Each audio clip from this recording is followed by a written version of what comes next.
what a goal. That is absolutely superb.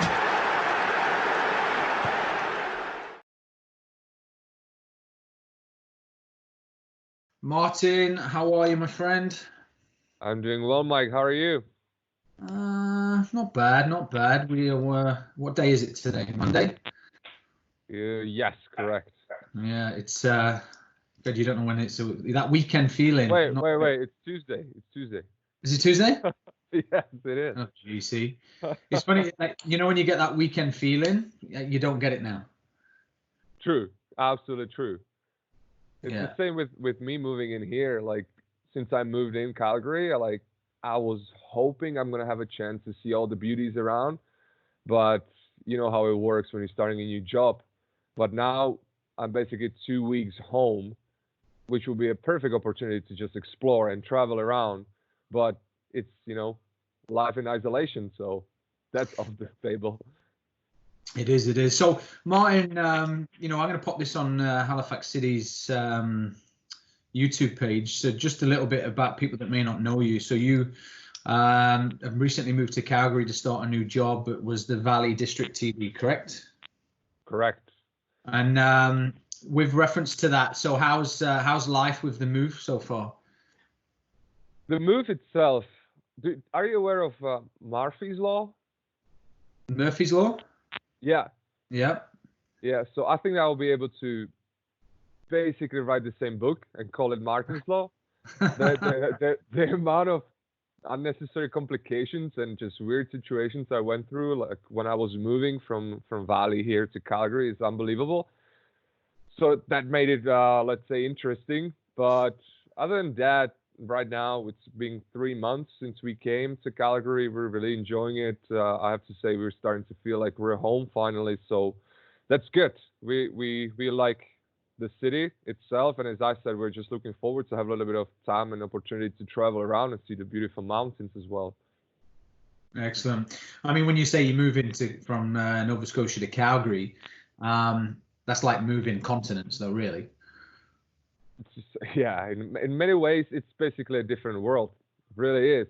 Besides the language, everything is quite different, which is fascinating. But if you look at, the habits for me, for example, growing up in such a small country like Czech Republic, it would take you, I don't know, 7-8 hours to basically drive from one end to the other end. And here, how long would it take to actually drive from Nova Scotia to Calgary? Probably a week or so. No, you know what? I'm not sure. I know it can take about 15, 16 hours Montreal-ish. So you're a long way from there. So a long time. Let's just leave it at a long time. Yeah. So you obviously moved into a new role, and you moved when? Just around Christmas? Around Christmas. Yeah, and what's been your the early signs, the early impressions of the new role then? I mean, you say it's like a new country. Is that also in reference with context of soccer? Absolutely, Mike. I would say that majority of the things coming from structure, organization, operations, everything is quite different. Right. The first impression basically was that there's so many different ways or formats of how to play the game. Like surprisingly, the facilities are quite a limitation for Calgary, even though it's a massive city, let's say, against Halifax. But if I'm aware, the proper way, there is basically one 11-a-side indoor facility owned by a big club here in Calgary, which is, basically holding all the 7-a-side winter games. So you can imagine how busy it is during the weekends. It's just buzzing. The place is real packed. So if you look at the structure, I think it might be interesting for you. From the 13th up, if you're playing the top tiers, I'm pretty sure it's tier 1 and tier 2. Maybe it's just tier 1 though. They're playing the same format what we play in Nova Scotia, which is 7-a-side on a turf field. With the difference that if you imagine the 11-a-side pitch we have in Halifax, we divide it in the thirds. to place them on the side. But here they basically put 4 fields, so they divide in basically 4 small fields. So the dimensions are a little bit different as well, which impacts a little bit the game and the way it's being played here. Right. But then if you look at the lower divisions, the lower tiers, they play so-called boarded soccer. And Okay, arena ball. Yeah, someone coming from Europe, Mike, obviously it's something I've never seen and experienced in my life. It's a completely different game. I've been watching few games, and to be honest, it was scary just for the safety of the kids. Like, I was actually sweating just watching the game. I was, oh my God, just slow down, be careful, because it looked quite scary. And talking to the local people and players who actually went through the pathway and played it growing up, they said that the amount of injuries happening during the game is quite significant. Right. But on the other side, I can see the reasons why that game is in place. Even though it's quite far away from the real game, there's something. It's quite dynamic. The game is basically always going on. It's very rare that the ball is out of the game, out of the play. So there's always something. A lot of rebounds, a lot of changing moments in the game. So it's interesting from this point of view. But then if you go to the grassroots, basically in Nova Scotia, we started to play the format based on the LTPD. And mostly it was played in the regular turf fields. But here, basically, you have the same boarded game on the lower tiers, and the highest tiers at the grassroots level, they're playing futsal. And I like futsal. It's a fantastic game. And watching the kids playing it, it's quite dynamic. It's good, I think, for their development. And I don't know about you in England, but for me, growing up in Czech, we basically spent every winter in the gyms. We didn't have such a things like indoor facilities and turfs. The only field outside during winter had nothing to do with grass field or field itself. It was basically just like combination of dirt, mud. Right. Yeah, and everything you were wearing that day, and when you played on that field, basically you just had to throw it away after the game because it was destroyed. So we played a lot of futsal, but we just probably called it futsal, but it was still kind of like modification of a futsal. It was more so just soccer in gym.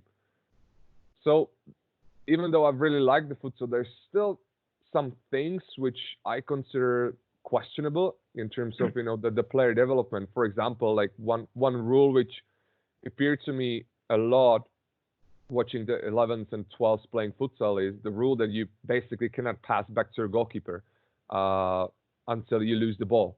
So you can basically use one pass backwards to your goalkeeper, and after that, you cannot use them at all, which is quite different to what we're trying to teach the kids, especially in Nova Scotia with all the rules like retreat lines, trying to emphasize, how to teach the kids to be confident and effective to play out from back. So it's interesting just to see these little details, in the structure. And then, of course, the structure above coming from CSA and ASA, about the club licensing. That's a big difference as well. Just we in Nova Scotia, is it already 2 years since we started to launch the license? Or a year? Not officially. Unofficially, behind the scenes preparing. It's been going on probably 18 months to 2 years. Yeah, I mean, we've been sharing what the requirements may be for the different levels, getting feedback on that, as well as whilst Canada Soccer were finalizing the program. But yeah, I think that'd probably be a good estimate. Yeah. Yeah. So in Nova Scotia, we started to build it from the bottom up, right? Started with the quality soccer provider, and then see how we can support the clubs to achieve, higher standards if they want to. Here in Calgary, it's a little bit different. They started from top. So they launched the National Youth Club license first. Determined, I believe, there is 5 clubs in the city who got the license, and then combined with clubs from Edmonton to create the new PDP league, which is going to be launched hopefully this year. We don't know based on the current situation, but that is causing quite a differences as well in terms of the landscape and how it's changing and shaping the game here. Okay. So I mean, there's a lot to digest there. I think the first thing is I want to go back to your the boarded soccer. I think back to my experience growing up as a kid. You know, we were fortunate where we could play all winter. You know, very rarely did we have situations where, you know, fields were closed for weather. Games would be suspended or cancelled here and there, maybe for the odd frozen pitch. But it's funny, I don't know if it's just the community I grew up in, but we had a turfed hockey. It was open to the public. I mean, it was strange. So it was AstroTurf, very, very short AstroTurf, and it was boards all around and goals. That was just a crossbar that went across an area where the boards had been cut into. And I grew up on that AstroTurf. I was there probably, honestly, minute for minute more than I was at home. But then at the same time, I'd complement that with going to, you know, traditional training, which would be on a grass pitch. And then obviously having competition, which would be on a grass field as well. So, I mean, I think, you know, the fact that if you look back and we say, well, you know, boarded soccer or futsal, this, that, and the other, I don't think it actually does necessarily hurt them if that's where they're getting their extra touches. But I guess if that's your only source of training and you're not getting the other stuff, then, yeah, I think that's where it can be somewhat problematic. Especially if you look at the length of the seasons. Yeah. You know, looking at the season, like the outdoor season here in Calgary, it's basically 2 months long. So, you know, the kids growing up, they're playing majority of the year that type of and format of the game, which, you know, is probably going to support them in terms of creating sort of habits, you know, and yeah, experiences in the game. So I agree with you to the point. It's interesting, and as I said about the boarded game, it's such a dynamic game, and it's always unpredictable. That there's probably a lot which is, you know, giving to the kids, giving to the players, and sometimes, you know, being coaches, how often you setting up small side game and you trying to always find a way how to, you know, keep the flow going, so you have all the balls ready around that area of the small side game, and you're trying to feed the players every time the ball is out of the bounds. So actually, sometimes you're thinking, well, having the boards there close to the field so it always rebounds and the kids are playing would be fantastic. So well, you'd think the affordance that they're given probably through osmosis is the transition is always on because there's no chance to switch off. Absolutely. Yeah. But then there is the question of how it's being coached and how it's being played, right? Well, that's always the cliche. Yeah, and that's the point, Martin, because I think, you know, if I go back to, and this is only my experience, those environments were unstructured. There was no adults. Exactly. You know, when you're having to play that kind of format, I think in a structured environment where, let's be honest, you've got egos in play, people want to win, people don't want to lose. That's possibly where some of the bad habits can really come into play. Whereas I remember my experience playing in the boards was just a place to be creative. You know, just try new things, do new things. You know. I mean, the amount of different games we came up with because we just didn't have enough players to play a regular competitive game. It was astounding. So interesting. But okay, so they've got boarded soccer. Nova Scotia used to have boarded soccer, if you didn't know that, by the way. I didn't know. Yeah. I won't be surprised. Yeah. Especially with the very rooted culture around hockey. Yeah. He was very popular as well. But again, I think there was an issue with injuries. Actually, I think there's arena ball or boarded arena ball, whatever you want to call it. I think there's a professional league in the US. Maybe we can sign up. Yeah, well, I think my days are gone, mate. My days are gone. And then obviously you said you've gone into like the club license world, and you know they've gone, you know, starting with the top and then working their way down. Obviously, there's pros and cons to both models. What is some of, I guess, the repercussions of going with top down? What have you noticed? Yeah, it's interesting.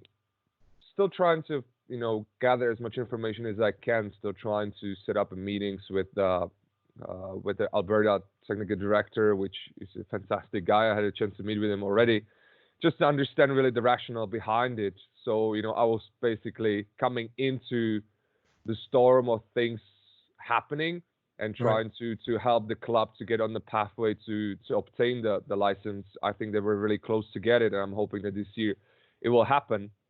But what I've noticed, for example, is that it's changing the landscape of the clubs as well. Like it's basically dividing the clubs between those who already obtained the license and those who are still trying to get it. Right. With the PDP league coming in, there's a lot of changes in terms of the player movement as well. A lot of clubs, not a lot of clubs, but there's some clubs, if I'm correct, and I'm hoping I'm not, sharing any bad information or untrue information, but this is what I've received as information here, that there are clubs who are going into the PDP league, which is now for only one age group, and they didn't even have a team. So there has been an opportunity for the players from the other clubs to get informed about how the PDP league is going to look like, what clubs are offering it, and the players basically have a free opportunity to join those clubs and, Right. and create the teams to start the PDP league, which on one side I completely understand. Like there is the purpose of the league, and it should be something above the current tier 1, the highest league, right? So it should have the best players and the most committed players who are looking to strive towards a better future in the game to be involved there. So then we as a clubs without the license should not be holding them back. We should Right. be encouraging them to go where they want to be if we don't have the opportunity to service them ourselves. But you can probably imagine with that open movement between clubs how much it impacts the other clubs without the license as well. It's been interesting challenge, let's say, to find a way how to encourage the players who are confused. What should we do? Where should we go? Who are kind of like scared, let's say, even in some cases, whether or not they're missing on something, if they should leave because they have a lot of friends in our club, to encourage them to say that we're still, striving towards meeting the standards of the national licensed clubs to be able to provide, maybe not the same services, but making sure that we're going to give them as much as we can, to help them achieve what they want to achieve, because there is not always only one way how to reach our goals, right? So it's like really there's a fear of just being left behind here, and obviously the clubs that have managed to get the approved standard early just continue to, I guess, recruit more and more players. Yeah, that could be. Yeah, I mean that's one of the challenges for sure, because then from a business plan, when's the next opportunity for you to apply and get in? I believe, like, we already have the application in place. So at the end of the year, I believe in the third quarter of the year, there's the time when you either gonna be approved or disapproved. So we should basically align with the next cycle, which is starting next year of the PDP league, and put our next generation of the players coming in. Okay. Well, I mean, that's positive. And what about the clubs that, I mean, I don't know if you've had a chance to meet any of the clubs that have no interest of, being a national club license. They just want to be a quality soccer provider. Is there any fallout there with the fact that there's no conversation around how to do that? To be honest, I still don't know. I didn't have a chance to meet a lot of people from other clubs yet, unfortunately. Right. Hoping that will change soon, and there will be ways how to do that. But I think that it's good to a lot of clubs in a way of understanding who they are, where are they, what is their identity, what are they trying to offer, right? What type of a players they're looking for.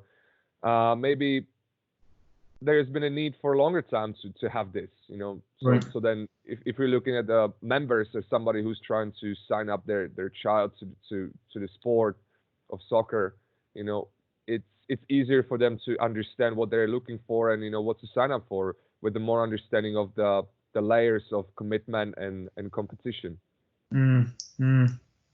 Yeah, well, it's it's fascinating. I know obviously you were part of it, Marty. With us, we went with the opposite model, try to build from the bottom up, knowing that we just didn't feel that the clubs could reach that standard without going through a sequential process.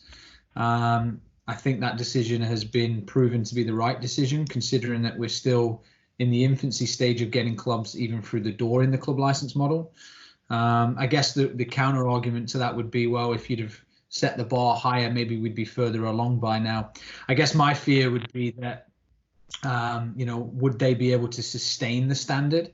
It's that fear of, I guess, trying to reach up and touch the bar, but then can you hang on for long enough? You just fall off because you just really don't have the capabilities to stay there. So I guess, I don't think there is a proven method, whether it's going top down, bottom up. I think, each area has its own reality, and I think you'll have fallout no matter which decision which strategy you go with. I would say, based on our club, we're probably 4 to 5 years away, possibly from getting close to a national license. I think over the next year, 2 years, we'll be definitely ticking off. We'll be in the middle echelon of the licensing stream. And then we'll go from that point onwards. So that's been that would be my assumption based on doing a current analysis of where the club's at and where all the clubs have been at Nova Scotia. So, okay, that's interesting. What else are you noticing just difference, I guess? Because if anyone does listen to this, maybe no one will, who knows? Yeah.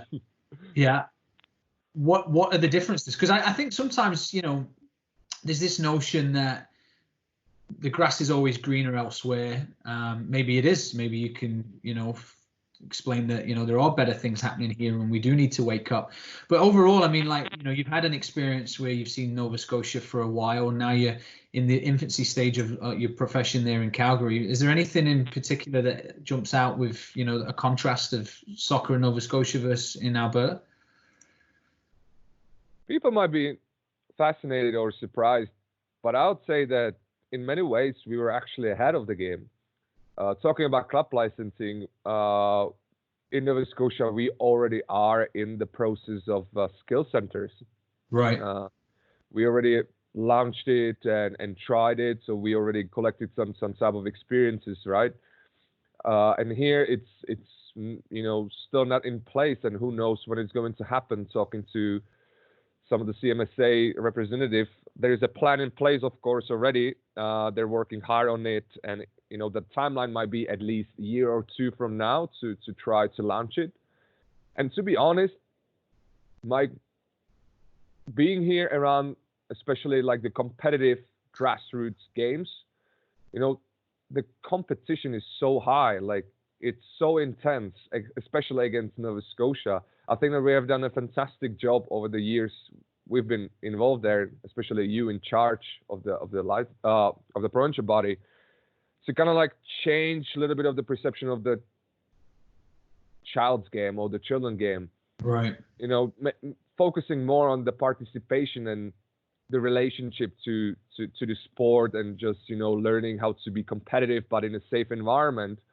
But here it's still extremely how to say in a proper way, just extremely competitive.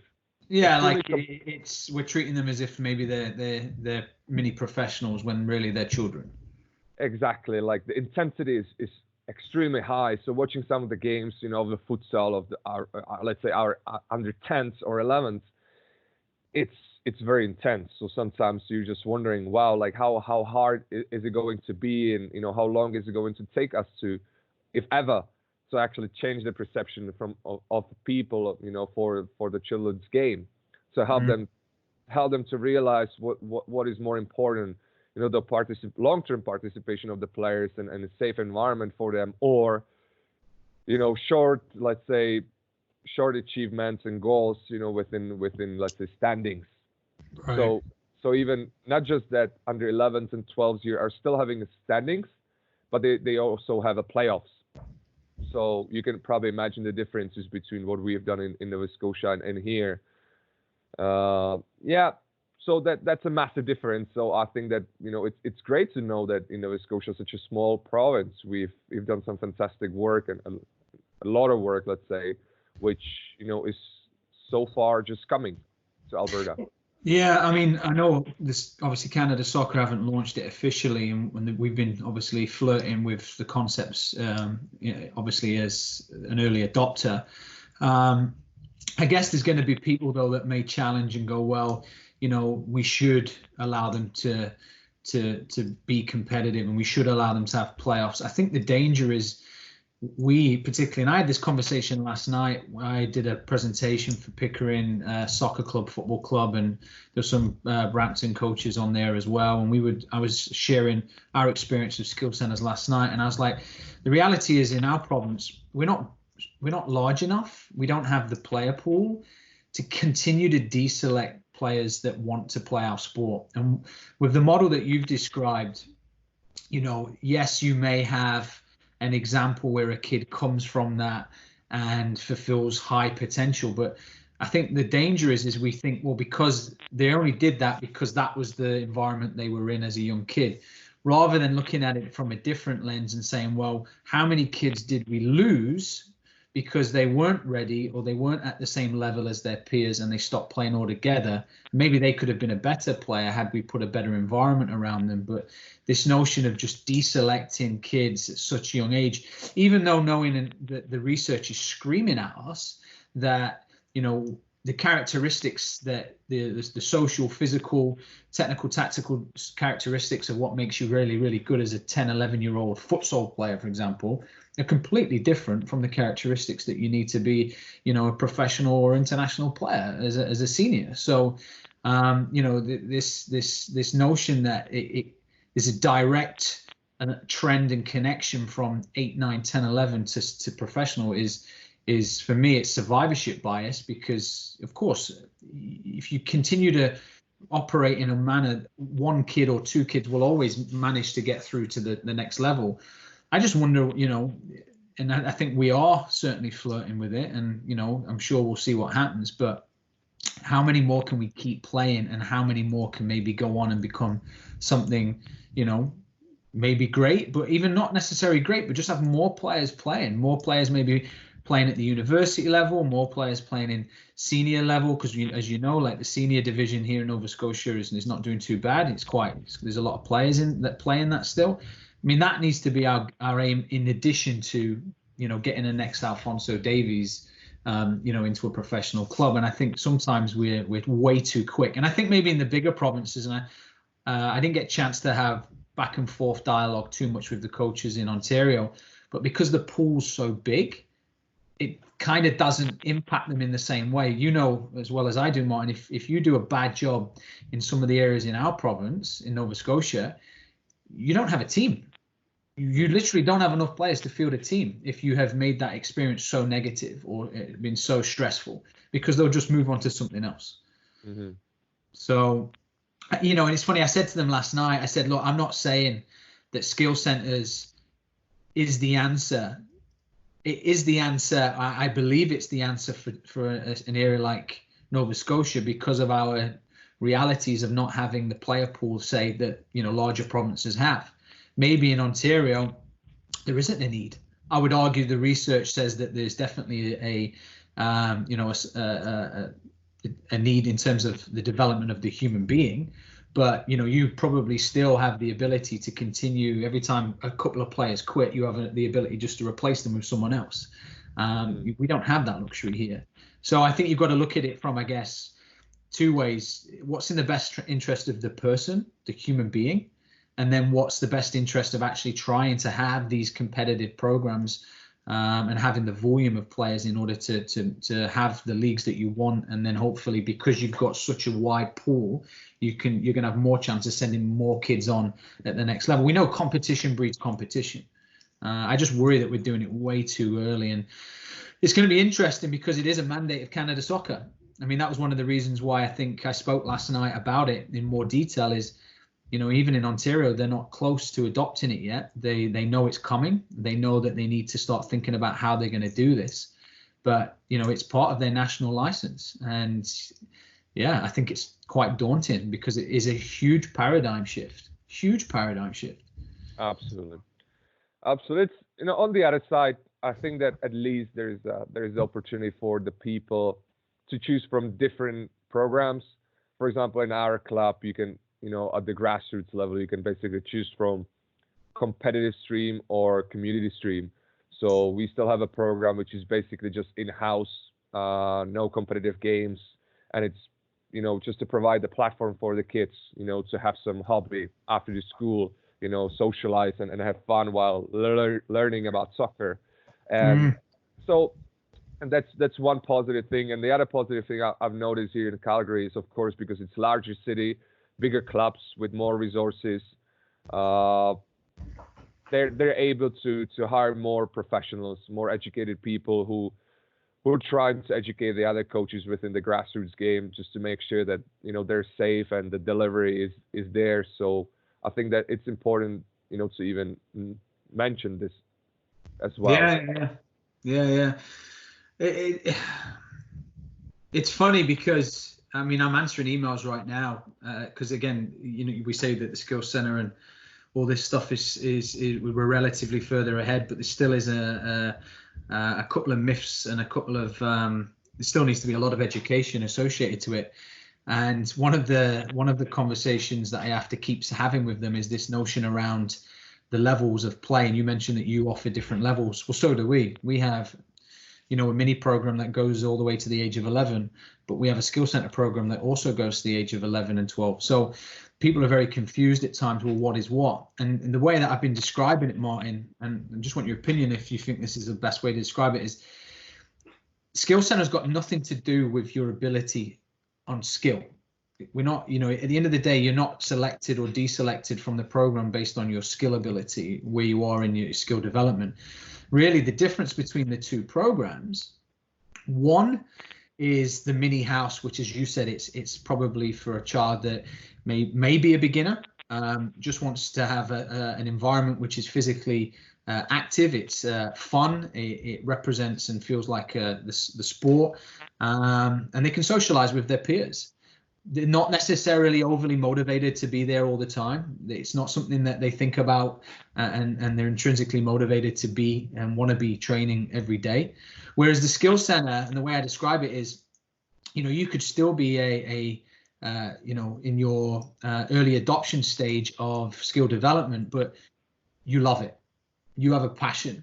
There's something about being outside, kicking a ball, that you just want to get better at this. You may, I don't know, be an avid fan and watch it all on the telly as well. It's just, you think about it a lot.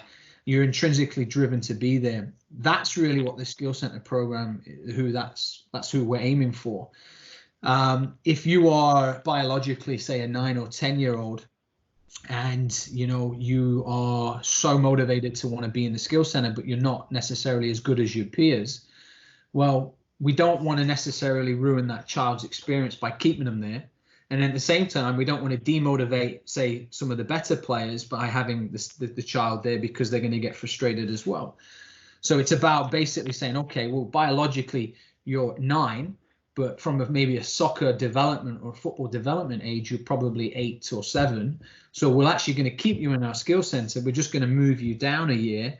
But again, that's not absolute for the entire season. We'll review that based on an agreed term. So it could be, a couple of weeks, maybe a month, and maybe they'll go back to their peer group. Maybe they'll stay down based on the needs of that child. And I think that paradigm, that shift, is really difficult for parents, possibly coaches, to understand, because that's not a norm that you take in the sporting context. It is a norm you take with school, but it's not. It doesn't seem to be as common and accepted in sport. And trying to educate our parents and the stakeholders involved in our club that this is how the skill center is going to operate is a daunting task, to the point that I'm probably going to do an online webinar with parents probably next week to try and explain this message, because I think there's a lot of people concerned that, well, my kid's not very good, so they can't be in that program. That's not the point. If they want to be in the program and they love the sport and they want to get better and they're committed to that, and the skill centers where they need to be. What's your thoughts on that? You describe it well. Like, I wouldn't probably get it better at all. Completely agree with you.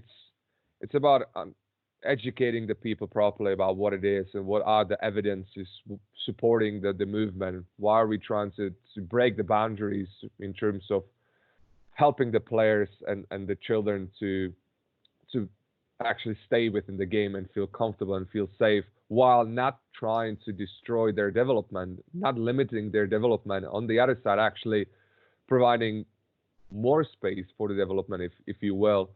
So I believe what you said, it's completely right. It's just the perception. It's something different.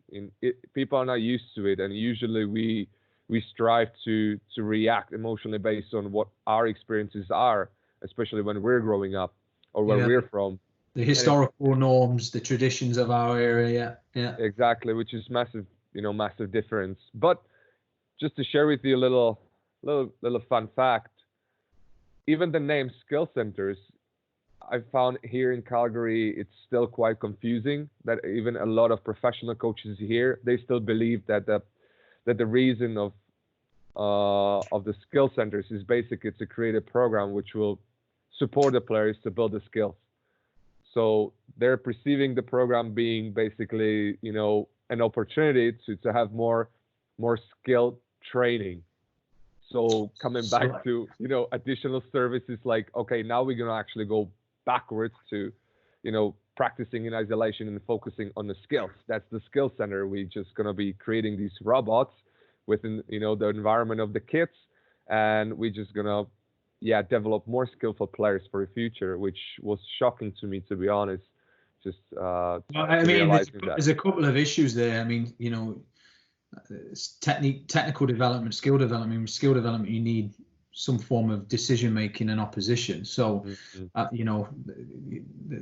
notion is for me is a mistake anyway. I think unfortunately, I think you hit the nail on the head, Martin. I just think there's a lot of people that want to try and make an easy dollar on the back of the game, and they see it as an opportunity to maybe exploit people, but that's not what it should be about. I agree that the name itself can be probably a bit misleading, but the fact that people are trying to make a buck off it is just wrong. Let me ask you this then, with what you've just told me, I'm curious, and you obviously it's really early days for you. What's your challenge going to be implementing this concept? The fact that we're not deselecting kids, the fact that it's not technique in isolation all the time. There's a manual that's associated with running these centers. And how do you think it's going to go over? As I said, I think the biggest boundary is going to be, of course, the culture around the sport. Just experiencing, even for the short the intensity of the games, the intensity of the environment the children are in. It's completely far away from what it should be or what it can be. So that is it dangerous, Martin? Do you think when if you take a step back, is there I mean, I don't want to put words in your mouth by any means, and I don't want to press a panic alarm, but do you think that it's dangerous that we've got kids in that environment at that young of an age? There's one thing I'm always saying to everyone, the reason why I'm coaching and the reason why I'm trying to implement such initiatives and support such initiatives like the skill centers and, get rid of deselection are my personal experiences growing up. I don't know about you, but myself, I went through this. I went through, sort of, they call it selection batteries. So we have to, meet certain levels in order to actually make it to the clubs, which was our desire, to play at and etc. And just looking backwards and, reviewing all the experiences and seeing so many good friends and former teammates who had more talent than I ever had, but they just quitted the sport so early for these reasons, uneducated coaches and, selection at the early ages.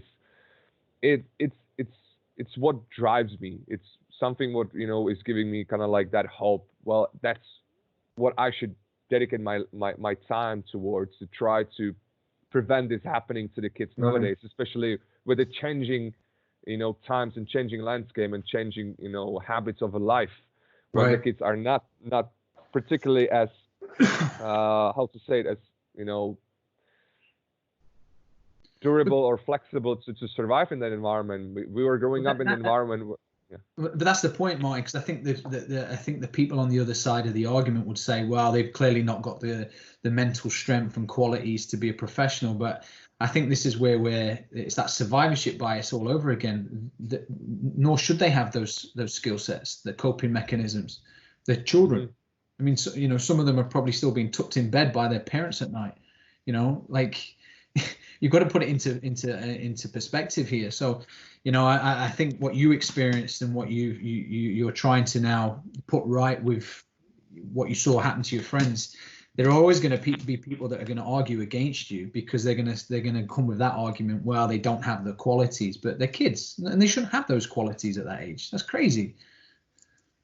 Completely agree with you. So I think the biggest problem will be to overcome the culture, which we know it's extremely hard, close to impossible to change a culture, especially in a short time. So it will be about the proper communication, and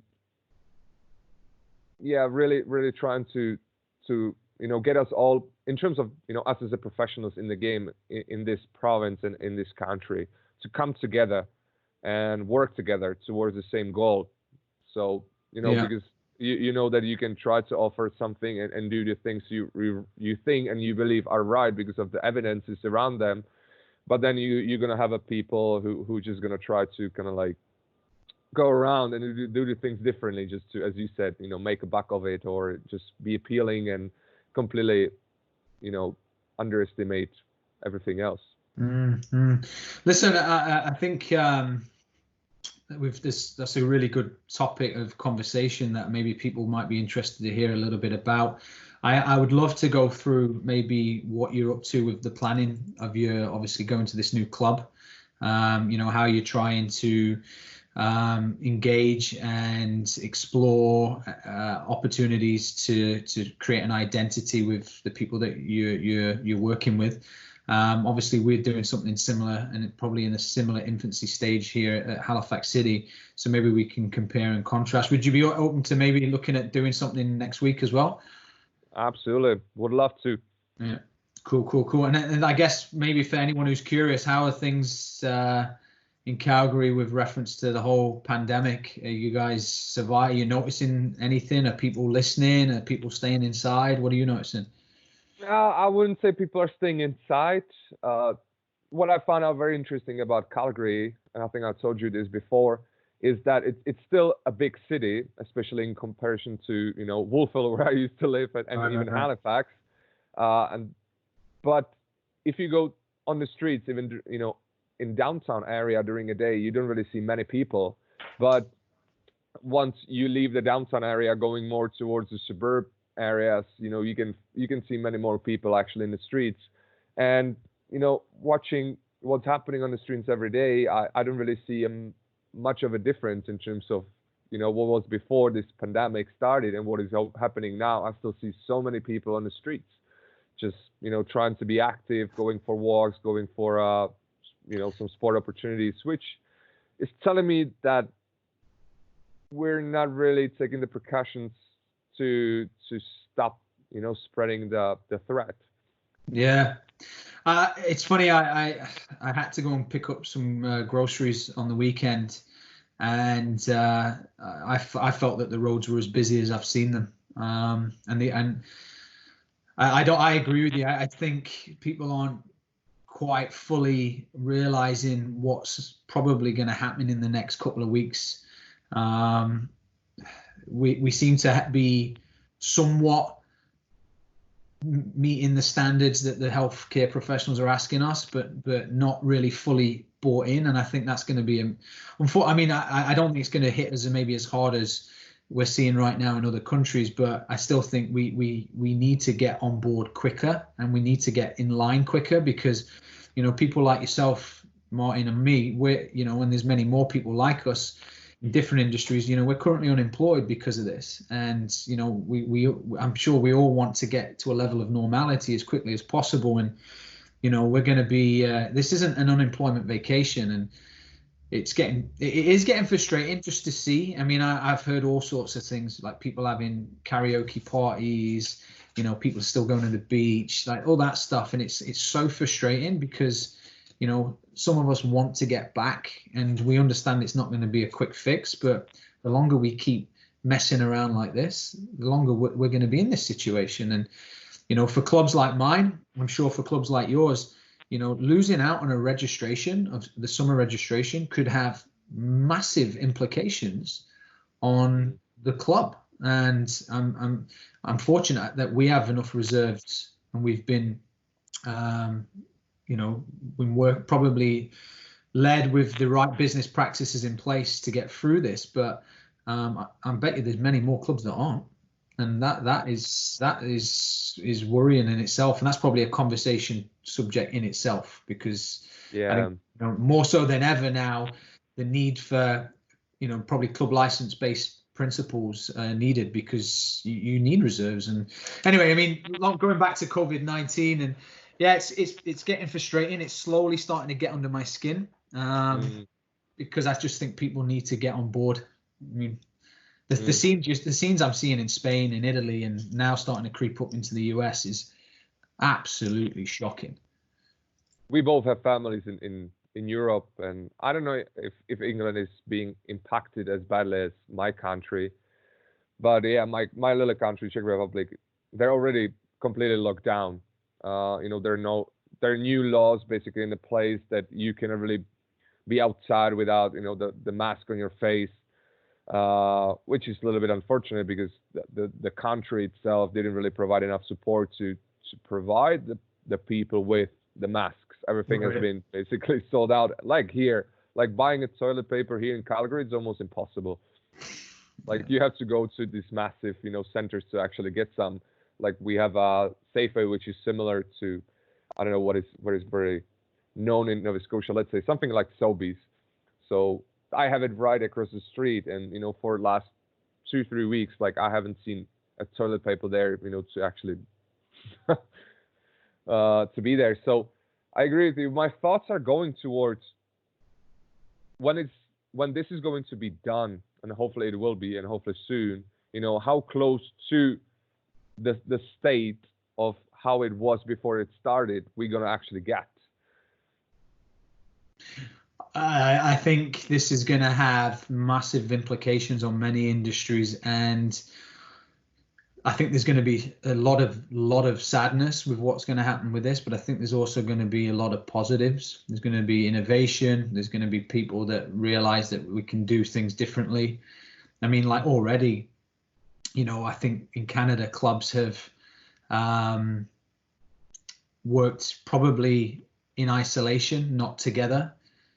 And already people are starting to get together and realize that we're part of a much wider community. I mean, like, it was great to be on a call last night with over 50 coaches, just people just listening to conversation, just wanting to be exposed to different people from different places in the country. We've never had that time. And I think I would hope to see, like, if that was an example, just having that common practice more frequently is positive. It's positive. So, yeah, I don't know, mate. I don't know. I mean, one thing's for sure. These, training on by yourself, I don't see why you would ever need to pay anyone to do that anymore, because I think the kids are getting a lot of chance and practice themselves. Really, all you do is you need a bit of a program to follow. If you need some facilitation, you don't need to be paying people thousands of dollars to put you through isolated drills. So possible. Yeah, exactly. Anyway, so let's make another date and do something maybe next week, and I'll put this online, and we'll see if many people want to listen to it, and maybe if it's not popular, we'll just do it privately.